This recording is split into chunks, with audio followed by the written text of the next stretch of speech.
तर अजित पवारांचे आमदार आमच्याकडे येतील असं रोहित पवार यांनी म्हटलंय, तर उलट शरद पवार गटातील आमदार भविष्यात आमच्याकडे दिसतील असं सूरज चव्हाण यांनी म्हटलंय। रिटायरमेंटचा नंतर जो आहे तो बी प्लानचा पर्याय आहे, तर पिपाणीमुळे तुतारीचं मत गेली म्हणून तक्रार केल्याचं रोहित पवार यांनी म्हटलंय। तर पिपाणी तुतारी चिन्हात फरक असल्याचं सूरज चव्हाण यांनी म्हटलेलं आहे।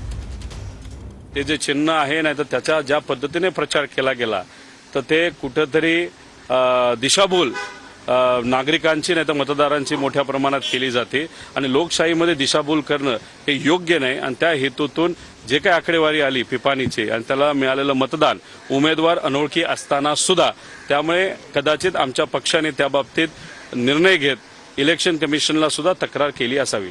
पिपाणीमुळे तुतारीला मतं कमी पडले म्हणणं हे कुठेतरी मला वाटतं चुकीचं आहे। कारण पिपाणीमध्ये आणि तुतारी या चिन्हामध्ये बराचसा फरक आहे, दिसण्यामध्ये, त्याच्या व्यक्तिरेखामध्ये। कारण त्यांना जे चिन्ह भेटलेले तुतारी वाजवणारा माणूस आणि जे चिन्ह निवडणुकीमध्ये होतं ते पिपाणी, याच्यामधला फरक आहे। मला वाटते कुठेतरी आता काहीतरी मागणी करायची म्हणून केली असेल कदाचित, परंतु तो निवडणूक आयोगाचा अधिकार आहे। अधिवेशन होऊन द्यायचं आणि मग कुठेतरी परत यायचं, पण कोणाला घ्यायचं कोणाला नाही घ्यायचं शेवटी हे पवार साहेब आणि जयंत पाटील साहेब तिथे ठरवणार आहेत।